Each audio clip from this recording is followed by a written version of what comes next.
Hello दोस्तों, welcome to my YouTube channel. रोजगार classes 124 में आपका स्वागत है। साथियों, जैसा कि आपको पता है, आने वाले समय में आरआरबी एनटीपीसी का एग्जाम होने वाला है। उसी को देखते हुए हम जीके के मोस्ट इम्पोर्टेंट क्वेश्चन को देखेंगे और आज यह हमारा प्रैक्टिस सेट 1 है। और साथियों, यह हमारा प्रयास अच्छा लगे तो please like share and comment करना ना भूलें। तो चलिए आज हम अपना प्रैक्टिस सेट 1 स्टार्ट करते हैं। पहला प्रश्न है, निम्न में से कौन सा स्थान जैन धर्म से संबंधित नहीं है?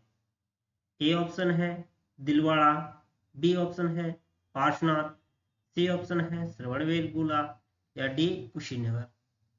तो जो इसका सही आंसर हो जाएगा डी कुशीनगर। कुशीनगर है ये बौद्ध धर्म से संबंधित है।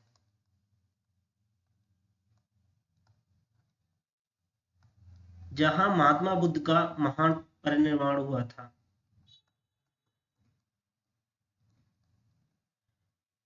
तो इसका सही आंसर हो जाएगा ऑप्शन डी पार्श्वनाथ जैन धर्म के 23वें तीर्थंकर थे। आइए अगला प्रश्न देख लेते हैं। दूसरा प्रश्न दिया है, भारत के संविधान के संदर्भ में इनमें से संविधान सभा के निर्वाचित अध्यक्ष कौन थे? ऑप्शन ए है doctor B R Ambedkar, option B Jawaharlal Nehru या ऑप्शन सी लाल बहादुर शास्त्री या ऑप्शन डी राजेंद्र प्रसाद। तो जो इसका सही आंसर हो जाएगा, भारतीय संविधान सभा के निर्वाचित सदस्य डॉक्टर राजेंद्र प्रसाद थे। या पूछे संविधान सभा के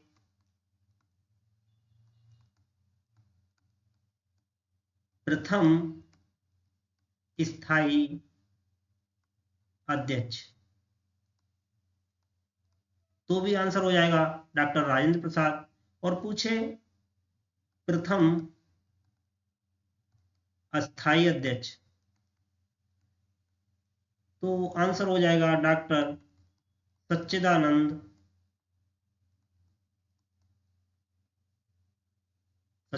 सिन्हा।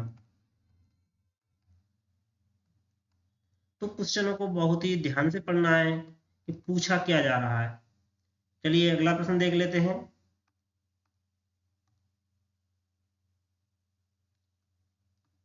1947 से पहले भारत में 26 जनवरी को क्या कहा जाता था?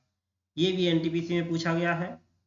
तो ऑप्शन ए शहीद दिवस बोला जाता था, या ऑप्शन बी स्वतंत्रता दिवस, या ऑप्शन सी गणतंत्र दिवस, या ऑप्शन डी संविधान दिवस। तो जो 26 जनवरी 1947 से पहले यानी भारतीय स्वतंत्रता से पहले 26 जनवरी को स्वतंत्रता दिवस के रूप में मनाया जाता था। तो इसका सही आंसर हो जाएगा ऑप्शन बी स्वतंत्रता दिवस। 26 जनवरी 1930 में रावी नदी के तट पर जवाहरलाल नेहरू ने भारतीय तिरंगा फहराया और पूर्ण स्वराज की मांग की।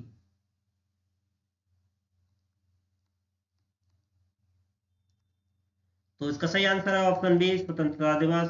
चलिए अगला प्रश्न देख लेते हैं। अगला प्रश्न है, कर्क रेखा भारत के इनमें से किस राज्य से होकर नहीं गुजरती है? पूछा गया है नहीं गुजरती है। तो देख लेते हैं कि जो कर्क रेखा है वो किस किस राज्य से होकर गुजरती है। तो यह भारत के 8 राज्यों से होकर गुजरती है। इसकी ट्रिक है मित्री, पर, गुमछा, झार। तो इनकी डिटेल्स है, हो जाएगा मिजोरम,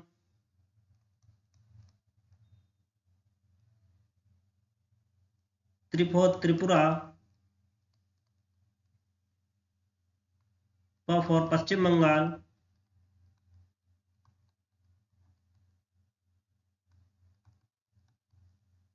और रा फॉर राजस्थान,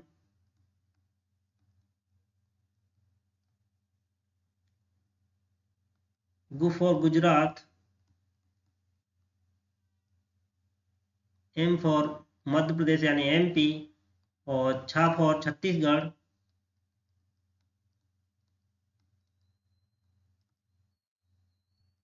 और झा फॉर झारखंड। तो अब इनमें से ऑप्शन में क्या नहीं दिया है, देखो मिजोरम ऑप्शन नहीं है, त्रिपुरा, त्रिपुरा से होकर गुजरती है, मध्य प्रदेश, मध्य प्रदेश से होकर भी गुजरती है, राजस्थान, राजस्थान से भी। तो ऑप्शन सी हो जाएगा इसका सही आंसर, उड़ीसा, उड़ीसा से होकर यह नहीं गुजरती है, तो इसका सही आंसर है ऑप्शन सी, उड़ीसा। चलिए अगला प्रश्न देख लेते हैं। कितने भारतीय राज्यों की सीमाएं नेपाल से जुड़ी हैं? तो कितने भारतीय राज्यों की सीमा नेपाल से जुड़ी हैं? ऑप्शन ए 8, ऑप्शन बी 3, या ऑप्शन सी 4, या ऑप्शन डी 5। तो जो भारतीय राज्यों की जो सीमा है वो 5 राज्यों की सीमा लगती है नेपाल से। अब कौन कौन सी सीमाएं हैं? उत्तराखंड यानी यूके, यूपी, बिहार, पश्चिम बंगाल, वेस्ट बंगाल और सिक्किम।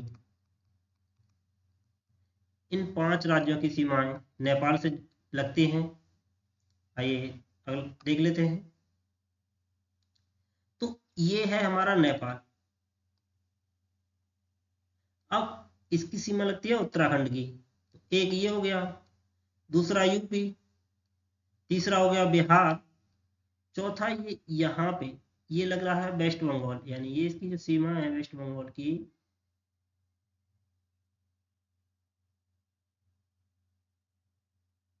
ये तो यहाँ पे भी लगता है वेस्ट बंगाल, तो ये हो जाएगा 4, और ये हमारा रहा सिक्किम 5। 5 राज्यों की सीमा लगती है। आइए अगला प्रश्न देख लेते हैं। अंगीकृत किए जाने के समय भारतीय संविधान में सबसे लंबा संविधान था, जिसमें मूलतः कितने अनुच्छेद थे, यानी डैश कितने अनुच्छेद थे? तो जो अंगीकृत किया गया था तब संविधान में 395 अनुच्छेद थे, तो इसका सही आंसर हो जाएगा ऑप्शन डी, 395। चलिए अगला प्रश्न देख लेते हैं। भारत देश का दक्षिणतम बिंदु कौन सा है? ऑप्शन ए केप कोमोरिन, या option B Kanyakumari, option C Karaundi, या ऑप्शन डी इंदिरा पॉइंट। तो जो भारत देश का दक्षिणतम बिंदु पूछा है, तो इसका सही आंसर हो जाएगा ऑप्शन डी इंदिरा पॉइंट। आइए डिटेल्स में समझ लेते हैं इसको।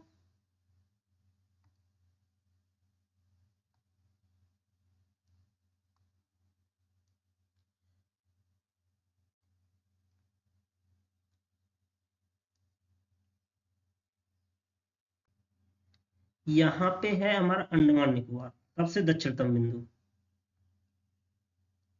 ये है इंदिरा पॉइंट।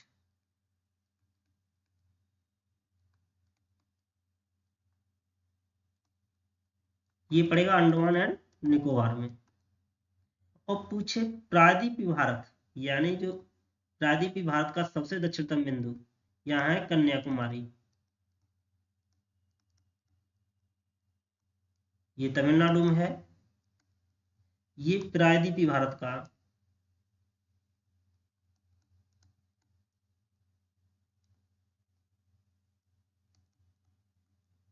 सबसे दक्षिणतम बिंदु।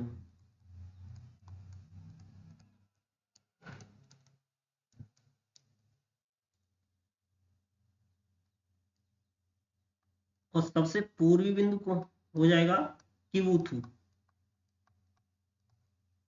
जो पड़ेगा अरुणाचल प्रदेश में।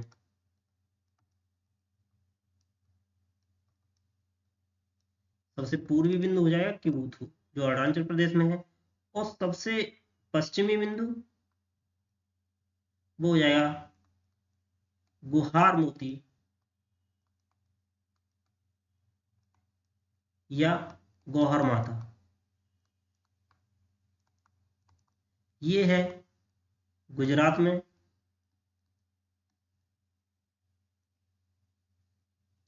और सबसे उत्तरी बिंदु है इंदिरा पॉइंट, इंदिरा कॉल। सबसे दक्षिणतम बिंदु है इंदिरा पॉइंट और सबसे उत्तरी बिंदु है इंदिरा कॉल। ये कहाँ है? ये लद्दाख में है।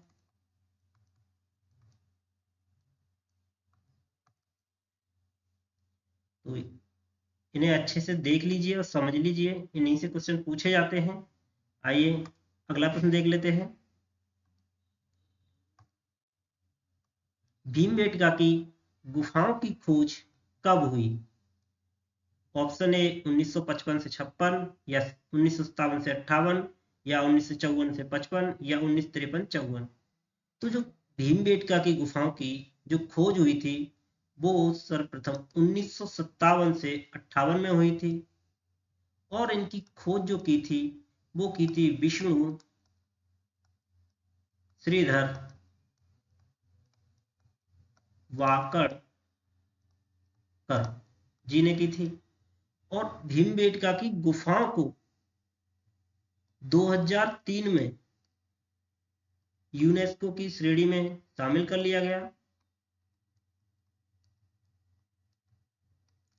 यहां से भी क्वेश्चन पूछा जाता है। तो इसका सही आंसर हो जाएगा ऑप्शन बी 1957 से 58। चलिए अगला प्रश्न देख लेते हैं। भारत की संविधान सभा की पहली बैठक कब आयोजित की गई? तो भारतीय संविधान की पहली बैठक जो आयोजित की गई थी वो की गई थी 9 दिसंबर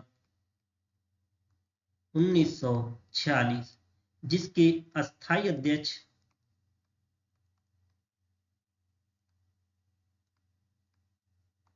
डॉक्टर सच्चिदानंद सिन्हा जी को बनाया गया।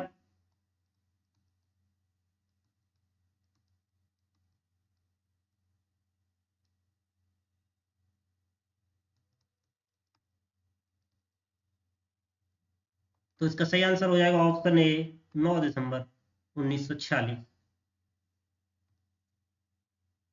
अगला प्रश्न है, हड़प्पा की अधिकांश मानक मोहरें डैश नामक एक प्रकार के मुलायम पत्थर से बनी होती थी जो 2x2 विमा के साथ वर्गाकार आकृति का होता था तथा जिसका उपयोग व्यवसायिक उद्देश्यों के लिए किया जाता था। क्वेश्चन पढ़ने में तो बहुत बड़ा लग रहा है और क्वेश्चन इंपॉर्टेंट भी है। ये पूछा गया था। तो जो हड़प्पा के समय मोहरें प्रयोग की जा रही थी तो वो कौन से पत्थर की थी? ऑप्शन ए रोडोनाइट, या ऑप्शन बी गोल्डन रुटाइल, या ऑप्शन सी स्टेटाइट, या ऑप्शन डी सेलेनाइट। तो जो इसका सही आंसर हो जाएगा option C steatite.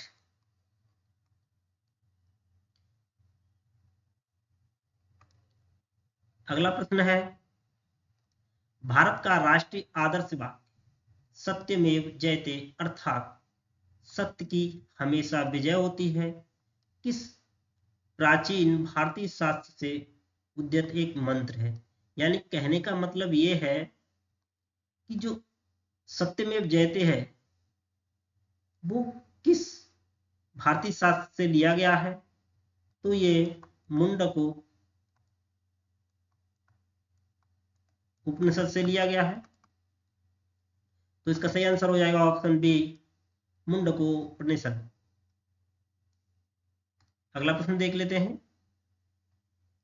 Bangladesh dash को अपना स्वतंत्रता दिवस मनाता है, यानी बांग्लादेश कब मनाता है अपना स्वतंत्रता दिवस? ऑप्शन ए 26 फरवरी, या 26 मार्च, या 12 मार्च, या 20 अप्रैल। तो इसका सही आंसर हो जाएगा ऑप्शन बी 26 मार्च।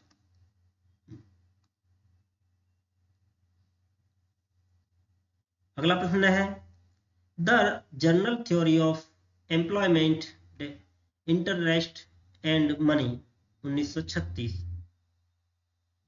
नामक पुस्तक किस अर्थशास्त्री द्वारा लिखित है? ऑप्शन ए विंसेंट क्रॉफर्ड, या ऑप्शन बी एडम स्मिथ, या ऑप्शन सी जॉन मेनार्ड कीन्स, या ऑप्शन डी मिल्टन फ्रीडमैन। तो जो the general theory of employment, interest and money 1936 यानी 1936 जो लिखी गई है, वो जॉन मेनार्ड कीन्स के द्वारा लिखी गई है। एडम स्मिथ की जो पुस्तक है the wealth of the nation है, सॉरी,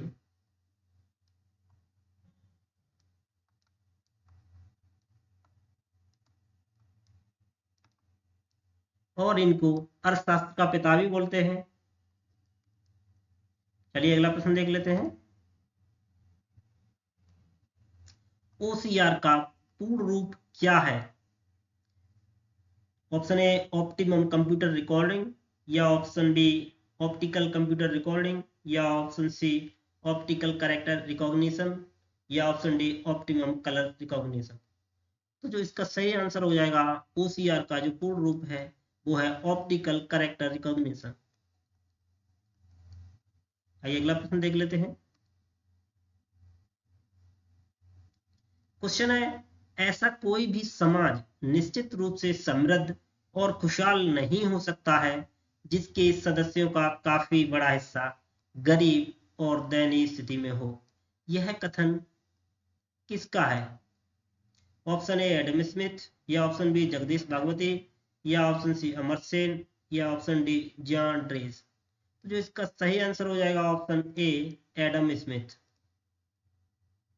अगला प्रश्न देख लेते हैं।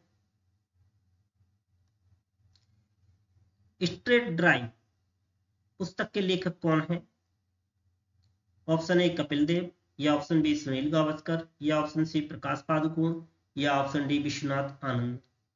तो जो स्ट्रेट ड्राइव पुस्तक है वो है सुनील गावस्कर जी की। तो इसका सही आंसर हो जाएगा ऑप्शन बी सुनील गावस्कर। अगला प्रश्न देख लेते हैं।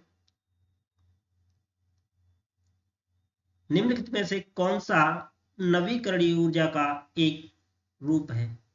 ऑप्शन ए सौर ऊर्जा, या ऑप्शन बी विद्युत ऊर्जा, या ऑप्शन सी स्थितिज ऊर्जा, या ऑप्शन डी रासायनिक ऊर्जा। तो जो इसका सही आंसर हो जाएगा ऑप्शन ए सौर ऊर्जा। नवीकरणीय ऊर्जा का स्रोत सौर ऊर्जा है। चलिए अगला प्रश्न देख लेते हैं। आधुनिक अर्थशास्त्र का जनक किसे कहा जाता है? तो आधुनिक अर्थशास्त्र का जनक किसे कहा जाता है? वो कहा जाता है ए एडम स्मिथ को। अगला प्रश्न है, वर्ष 1920-21 के आसपास किस नदी के किनारे खुदाई के दौरान हड़प्पा शहर मिला? तो हड़प्पा शहर की जो खोज की थी वो की थी दयाराम साहनी ने, और ये रावी नदी के तट पे की थी। तो इसका सही आंसर हो जाएगा ऑप्शन डी रावी।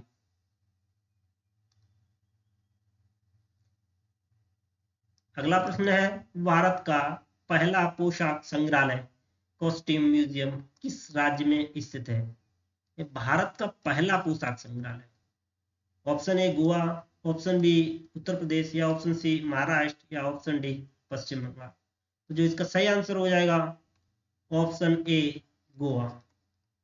भारत का पहला पोशाक संग्रहालय गोवा में स्थित है। अगला प्रश्न है, आम्र वर्षा मैंगो सॉवर्स को इनमें से किस रूप में परिभाषित किया जाता है? ये ऑप्शंस दिए गए हैं कि ए मानसून के बाद की जो वर्षा सामान्य रूप से महाराष्ट्र और मध्य प्रदेश में होती है। ऑप्शन बी मानसून के पूर्व की वर्षा जो सामान्य रूप से कर्नाटक और केरल में होती है, या ऑप्शन सी सर्दी के मौसम में बर्फीले तूफान, या ऑप्शन डी मानसून वर्षा जो सामान्य रूप से उत्तर प्रदेश और बिहार में होती है। तो जो आम्र वर्षा है वो मुख्यतः कर्नाटक और केरल में होती है। तो ऑप्शन के हिसाब से देख लेते हैं, ऑप्शन बी कर्नाटक और केरल में मानसून की जो पहले की वर्षा है उसे मैंगो सावर बोलते हैं या आम्र वर्षा बोलते हैं। अगला प्रश्न है, भारतीय संविधान के निर्माण के दौरान निम्नलिखित में से किसने उद्देश्यों के कथन यानी ऑब्जेक्टिव रिजोल्यूशन को प्रस्तुत किया, यानी उद्देश्य प्रस्ताव किसने प्रस्तुत किया? उस उद्देश्य प्रस्ताव 13 दिसंबर 1946 को जे.एल. नेहरू ने प्रस्तुत किया था। तो जे.एल. नेहरू, इसका सही आंसर हो जाएगा ऑप्शन सी, जवाहरलाल नेहरू।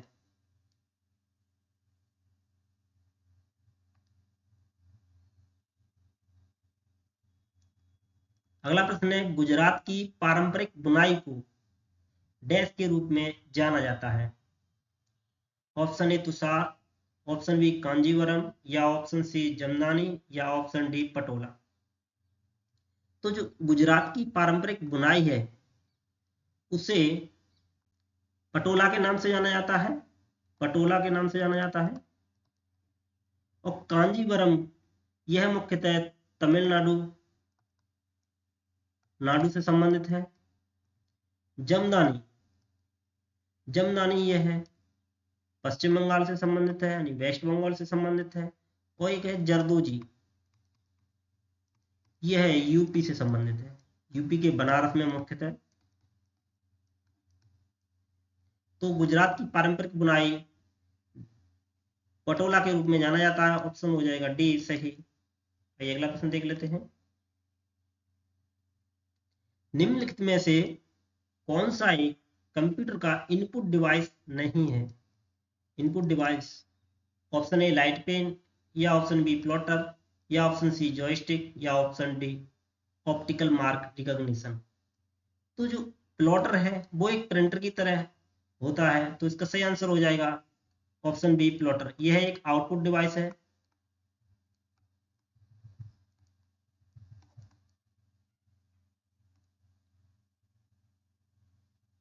ये आप इनके आंसर बताइएगा कि वन इंडियन गर्ल पुस्तक के लेखक का नाम क्या है?